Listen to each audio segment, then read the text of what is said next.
Hello gamers, welcome back once again to one of my overly rare YouTube videos. I did some content for the close qualifiers for the RMR and they went really well, especially for some of my first videos. Got some good support for that, so I really appreciate that, guys. And I'm looking forward to doing some more now for the RMRs. Obviously, these RMRs are going to be huge. Last major of the year, last big event of the year.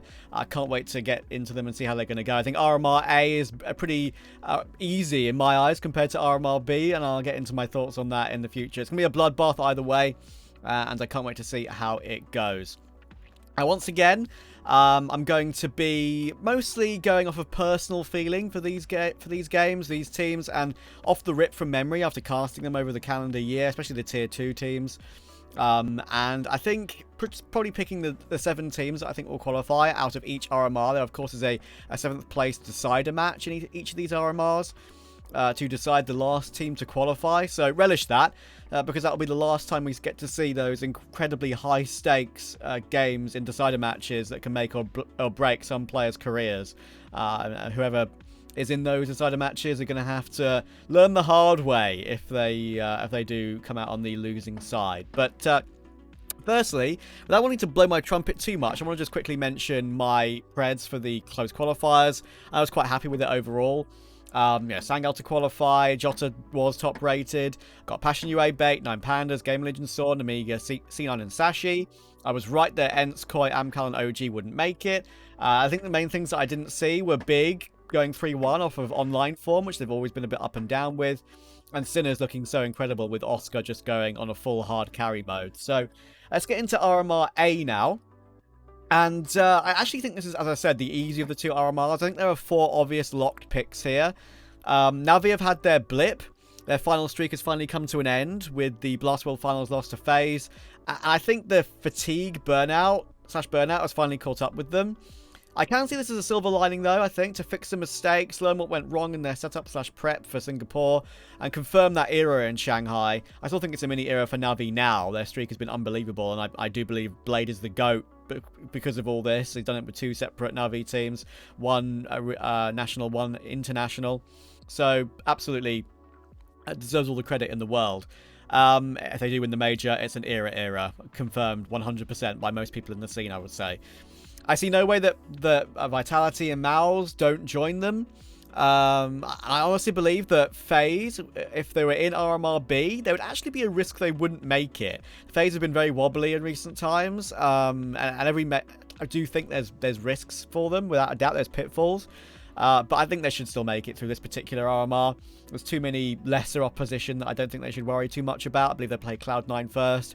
Cloud9 have just not had impressive results at lower levels at all. And every major that Carrigan and Rain get to be a part of feels precious, right? As Father Time is kind of against the both of them. So I do think the 4 favourites will make it. It's time to talk about the others now. And with our 4 of our 7 slots filled, we need 3 more. My first 2 picks are Sangal and Amiga. For me, Sangal and 3D Max, who we'll see in RMR B, have been the pick of the tier 2 teams that have progressed to tier 1.5 this year. Sangal went 3-0 through the close qualifier, like I mentioned, of one of the most solid systems right now, and you just wouldn't think that when you looked at this roster at a glance with the pieces they have. They've proved that they're still really good at this level as well, by winning ECL again. They've won 2 back-to-back ESL Challenger Leagues now to progress into Pro League. They'll be in Pro League again next year, and of course they look really good in Pro League this year. I've taken that map off of FaZe and provided some great entertainment for a team that is a massive underdog. A lot of credit for that has to go to Linus and Jumpy for this team, without a doubt. Coach and in-game leader combination. Jota's firepower is a lot to do with it, but it's not all him. It's a synergy that just looks really good. I did get caught by X-Bleed, unpaid, at their only other LAN at Res Regional Finals, and I thought they had a great shot of winning that entire event, but Namiga took it in the end. And that leads me on to them. I'm by no means as confident in Amiga as I am with Sangal, but providing some decent LAN form at Res is, for me, proves that they can do serious damage to some more established organizations. I think Fnatic maybe not ready yet with Nork to make it. I'll get onto that in a moment, but yeah, I think they've had the better of Fnatic in recent times of Namiga. I think Xanto is unbelievable. I think a player like him could be a lock-in for an upgrade to a team like VP in the future. as they're sort of struggling. They haven't really found what they want right now. I think they might want to revamp their team after the major if they struggle. And Zwei, as I mentioned in my close qualifier video, is a youngster that has just spawned in and looks incredibly solid in the roles and understands what he's supposed to do in this team. I think Khan is excellent. He can go missing sometimes in bigger games. I think you need to keep an eye on that for sure. And Risky Bob is so often the man that can step up when maybe one of the stars isn't delivering. So I think that there's some great across-team firepower here. And they absolutely need more experience. That's what worries me, especially against upper-tier opposition. But with how open this RMR is with the final 3 slots, I'm going to commit to this pick as the classic, not-so-random CIS team of days gone by that always seems to pop themselves into majors and make waves at big events. Sort of put themselves on the map for the future. And considering the Amiga have been like a journeyman org in Tier 2 for so long, they've finally got such great pieces together here. It gives me a lot of promise for the individuals. Even if they don't stick to an Amiga in the future, I think we'll see quite a few of these in better teams in the future. They also were the second team to qualify for EPL behind Sangal in this season of ESL Challenger League. We need one more team, and I do think if Sinners can recapture some of that close qualifier form, then there's a world they can be a big upset underdog. But they've recently lost a number of times in regional lands to Unity, and I think we'd put them both in the same category of extremely unlikely, alongside Rebels and Eklot. Rebels have qualified for a few things this year as well. They did okay at Katowice. Flay had some amazing clutches with that Polish qualifier, I believe it was. They qualified for Elisa, Espo, which was a little bit surprising. But overall, they shouldn't really make it any further in this major cycle for me. Same goes for Eklot. I just don't think they have it. They don't have the firepower. If Sinners can somehow look amazing with Oscar, like I said, he had a just ridiculous form in that close qualifier, then there's a world. But I don't think so. And I think the main reason why I wasn't confident in Fnatic, like I mentioned earlier, is I don't feel I've got the synergy that has gelled with Nork yet.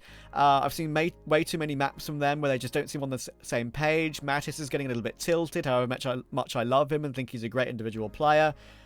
They need more, and I think that the main thing to elevate Fnatic to that next level, I think, would be a replacement in in-game leader. I love Body after so many years. I still think he's okay in the tier 2 level, but if you want to get this roster to that next level, then I think maybe you take a gamble on Hooksy post-major or something like that. I mean, I personally think Hooksy should go to TSM for Valda. That's a whole different story. We'll get into that later.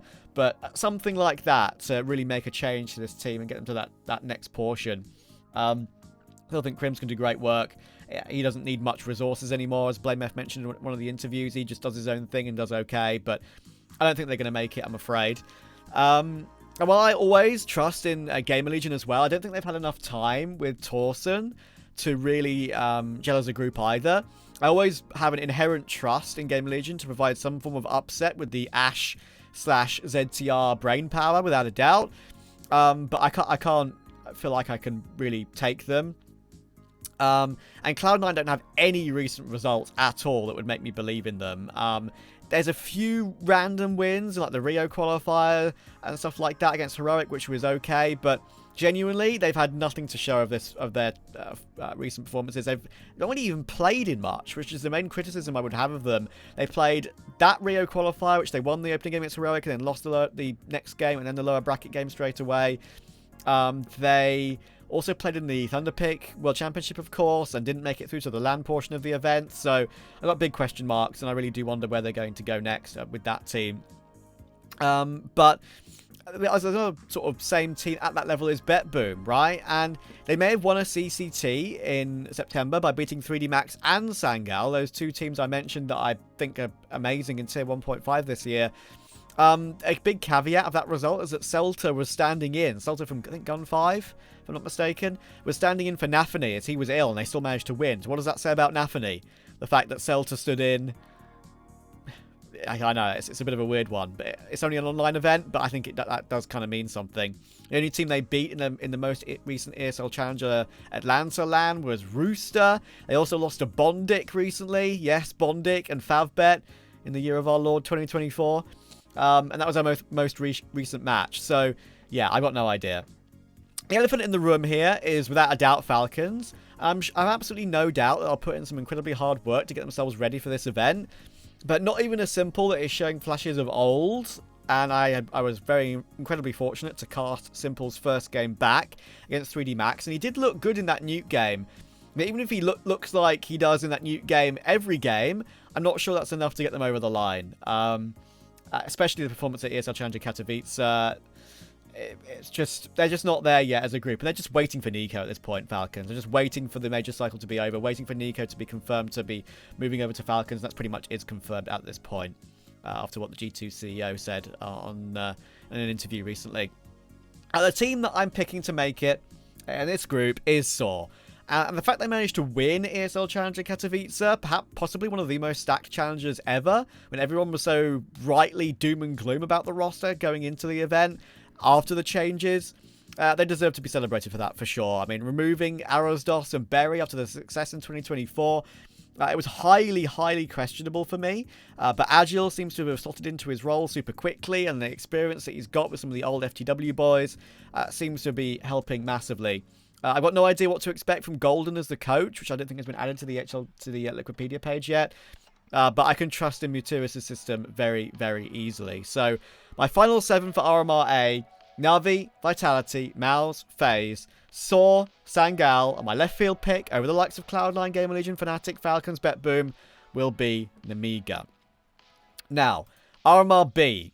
I see RMR B as an absolute lottery, mate. I mean, this is kind of incredible. Like, in the brawl for the last 2 or 3 slots, I have no idea where to go for this, but I'm going to do my best to try and talk you through it. I've got the majors.im site open as well to predict all the matches going on in the future. I have 3 locked yeses and 4 locked nos in my mind, but this group just has a plethora of tier 2 talent that have all had such incredible results in 2024 and could trouble the big orgs on their day. Now, 3 guarantees are G2, Spirit, and Eternal Fire. I think they go without saying. G2 obviously have their problems, but in Nico's likely last event with the team before moving to Falcons, I think they'll all be super motivated to give him a send-off that he deserves with a bang. Whether that's a bang that's a desk smash or not can be up to you. I think Spirit go without saying. If they don't make the major, I'll go do a giveaway for the Spirit jersey I bought in Cologne. That's how confident I am. Even with their slight struggles lately, they're doing okay in the World Final right now, and I'll get onto that as well in a minute.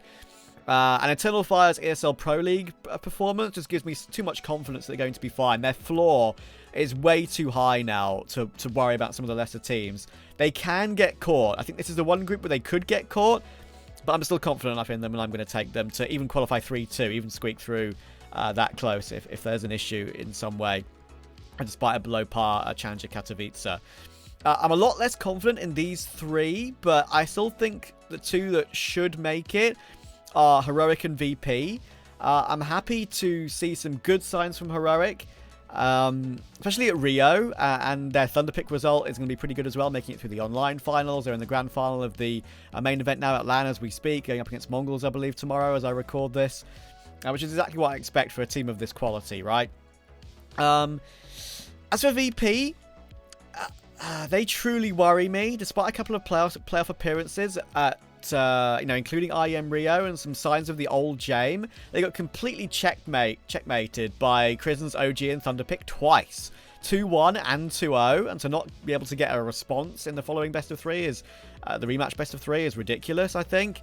Krisen's OG deserves a lot of respect for that, but this current VP seems so uninspiring at times, and I refuse to believe a team with Fame, Flit, and Electronic won't make the major. I'm going to have to take them. But this could genuinely be the RMR where they completely bomb out, and then we see those changes come in with some more young talent like your Xantas, like I mentioned earlier, from Nemiga, for example, right? Because that's kind of where they got Flit, Norbert, Fame from. It was K23, I believe, for Norbert and Fame. So, yeah, they do go looking, and I think that could genuinely happen here as a world, and it forces significant changes. I think Heroic can be fine. I think they're a step above Heroic right now. I think their performance against Vitality at Rio was one of the most clean performances I've seen from them in a really long time. And I was very, very impressed. And I was very fortunate to cast that game, and they looked superb. My 4 to be guaranteed to be eliminated in my mind aren't necessarily guaranteed. I want to make them guarantees, but they seem the most obvious for me. Firstly, NIP have had absolutely no results to speak of whatsoever with whatever roster they try and put together. I think adding Misterman Spray from the Academy is absolutely the right call long term. And yes, I understand they've been, I guess, in flux with the Maxter illness situation. But the fact that Jakob has had to play, while it's been awkward, losing to Yano at Espo was absolutely unforgivable.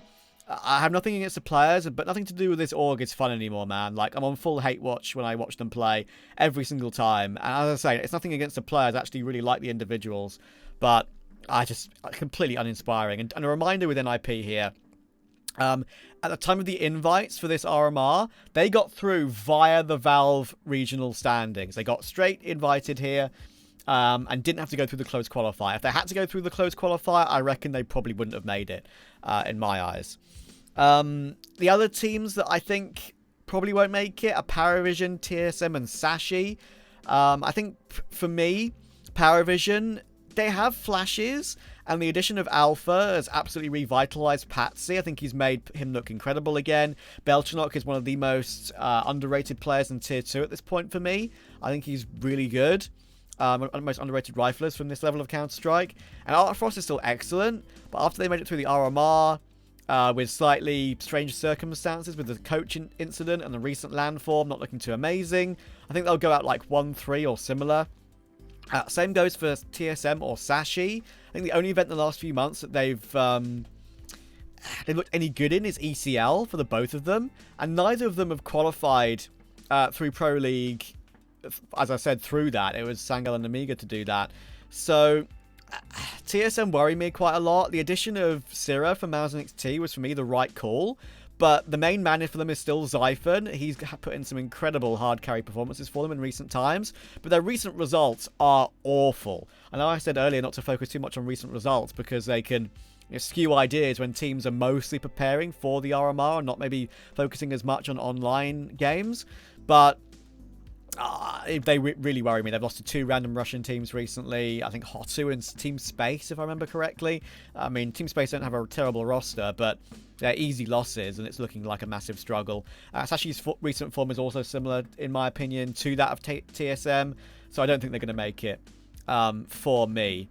I truly believe that if Hooksy were to join either one of these 2 Danish teams, as I mentioned earlier, there would be a big spike. TSM in particular, because I think from what I've watched with Valda, they have a very set-in-stone system, but I still think Valda has a bit too much of a static game style, especially as an individual. He just holds angles too much. I saw examples of that on a Dust 2 game the other day where he was just staying stock solid, not jiggling, not peeking first, not taking initiative, and he looked like he was playing CSGO, not CS2. It's like he hadn't evolved at all. Now, that leaves us 2 teams to qualify. Out of Passion UA, Aurora, Bait, Astralis, Big, 3D Max, and 9 Pandas. Like, bloody hell, man. Like, all of them could make it. All of them could make it. I've been so high on Bait and Passion UA over the last few months, but that would mean Astralis wouldn't qualify after the World Finals they've had. I don't know, man. Like, let's just go through them one by one. The possibility of an Aurora versus 9 Pandas matchup is tantalizing after the incredible drama of the Result/Clax swap. But I'm going to rule both of them out here. I mean, I think Aurora seemed more prone to tilt than ever before, especially during Thunderpick. Kenzie was head in hands nearly every single round. And the Deco situation not being fully resolved is an issue in my eyes. The expectation is still that he's going to be stepping down after the RMR, possibly even retiring, and Grix takes over from the Academy full time. Grix is going to be playing in this one for Clax. I don't think they made that Clax move in time, if I'm not mistaken. So, I just don't think they can do it here. Ever since they switched to Norvi as an in-game leader over Lackey, even though I like Norvi, that's kind of denied us the Norvi and Kenzie duo that has done so much damage in Tier 2 in the sort of last couple of years. And I don't see the point of Lackey on the team if Norvi's in-game leading. I'm just not confident in it. With 9 Pandas, they can look occasionally unbelievable. And I have seen some amazing performances from Wrestle and Shalfie recently. I think Shalfie's an amazing in-game leader, which will lead them to success in the future. But I don't think this version of the team is ready yet. I don't know for a fact the motivation will be so high after they missed out in Copenhagen with their visa issues.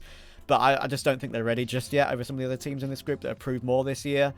It depresses me greatly, though, I've got to say, that I don't feel like I can pick either one of Bait or Passion UA. Passion UA have been unbelievable. They had like a multiple 12 best of 3 win streak, maybe even more than that at some point this year. And the CCTs have been playing, they've been looking unbelievable. Other online events have been absolutely solid. They are prone to a choke though. They can beat VP in the opening game. They can do it. In the best of ones, I think they can do it. Best of 3s, I'm not so sure. I have seen some choke ability from them, and that just comes with being a young team. Jambo, Jacasmo, Zerofix, S-Chiller, Fear. Fear is the in-game leader.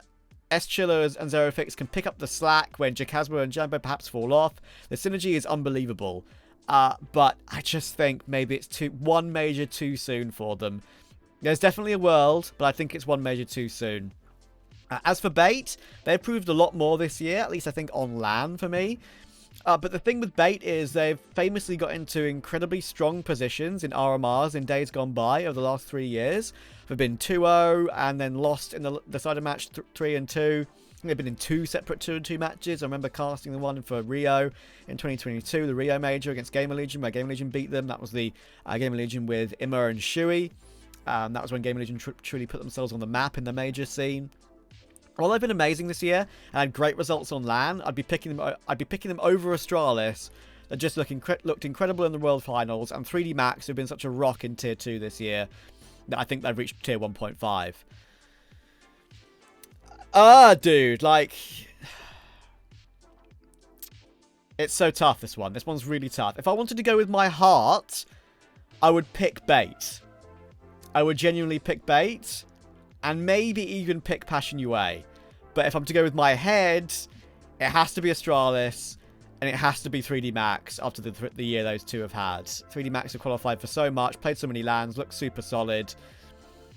And I'm just to touch on Big, as they deserve to be mentioned, as I haven't even actually brought them up after my sort of list of teams earlier. I also don't think they've shown enough in recent times to get through a stacked field like this. They absolutely could. They will have been putting so much preparation in for this RMR. I don't doubt that whatsoever. But this is... People said that the RMR A was looking a bit more stacked than RMR B. I mean, RMR B has so many more possibilities. RMR A, you have like a guarantee of these 4, I feel like. And then the next 3 slots are very much up for grabs with a Cloud9 we don't know about, a Gamer Legion we're not sure, Fnatic who feel like they aren't there yet, Falcons, who we have no idea what they're going to show up on the day. It's been terrible in recent times for them. Only good form we've seen recently from some of these teams has been Sangha and Amiga, which is why I picked them. But, yeah. This is so hard to predict. Even Aurora could just randomly show up. They could just randomly show up. Current form dictates that won't be the case. But they could just randomly show up. It is truly crazy. But anyway, my final 7 I'm going for are G2, Spirit, Eternal Fire, Heroic, VP... Astralis, and 3D Max. And again, as I said, with my heart, I'd pick Bait. I think Ascenthial's been unreal. His improvement has been really, really impressive as an anchor role player, a bit like the Ukrainian Mzinho, as I like to say it, as I mentioned in my close qualifier video. He's improved so much. MPL's an in-game leader, can frag, can clutch, he can do everything. That's why this team is so exciting. Headtrick looks revitalized. Alex is so underrated. Alex picks up the slack when NPL doesn't perform as well. They would be my dark horse pick without a shadow of a doubt. But I can't just not pick Astralis and 3D Max. I really can't. I can just show you the majors.im site now, and I'll move my camera a little bit so you can see that. A little bit too small by yours truly there. But here's how I think that RMR A will pan out. Just a little thing to touch on. There's a bit of a bug with the site right now. We've got the Team Solid logo for Vitality and Spirit. So just take this one as Vitality. So we've got Vitality, Na'Vi, FaZe, Malz, Sort, Namiga, Sangal. This is where I think it can be done. And this is where I think that they could get through Sangal over Falcons in the 3-2 7th place decider best of 3. As you can see, it means that I think teams like Gamer Legion are out 1-3. Cloud9 would go out 2-3. Fnatic 2-3. It's definitely hard to call. But just off current form and how much better they've looked in recent performances, that's why I think RMR A will look a bit like this. And RMR B, lot harder. Lot harder. But as you can see, again, the fact that I'm picking... NIP 1-3, it makes sense on recent form, but that's still wild, isn't it? 9 Pandas 2-3, Passion UA 2-3, Big 2-3, like it breaks my heart. The fact that I see 3D Max and Bait going up against each other in a possible decider match, that is rough. And I would be happy for either of them if they made it. Again, it's just my random predictions of the matchups. Some of them are a bit more unexpected, like I picked Bait to beat Big here, for example. That could very much not happen. 9 Pandas could easily beat maybe 3D Max if they have a really good day and Result goes wild. Even in a 1-1, best of 1, I can see Passion UA beating Astralis. Like, truly, truly can. So, but as I said, I'm going to have to stick with this. That is my final decision. And that's where I'm going to leave this one. I appreciate you guys for watching. If you did get here, put a salute emoji in the comment section if you got to this point, because I really appreciate if you watched this far. I'm going to put a link in the description as well for my recent Movember little charity thing I'm doing with Neokai, one of my casting colleagues in the space. He does it nearly every year, and I'm joining him this year. I'll be growing out the Tash over the course of November and seeing how long I can get it for a funny photo at the end of the year, across raising awareness for men's mental health and all of the above. But anyway, I really appreciate you guys for watching. If you've got this far, this is just for RMR's EU A and B. I plan to do some chat about Americas and Asia. I think I'll leave that for a separate video to go over those together. And I might leave it for maybe the podcast I'll do with Neokai and Paladin that we do, called 2.5 Talent. You might ask why it's called 2.5 Talent. The half talent is me, because I'm short. And on that note, thank you very, very much for watching, and I hope you enjoyed the video and relish these RMRs, because they're going to be filled with passion, filled with drama, and we might not see anything of the like ever again in the Counter-Strike space, knowing how it's going to change in 2025. Thanks for watching.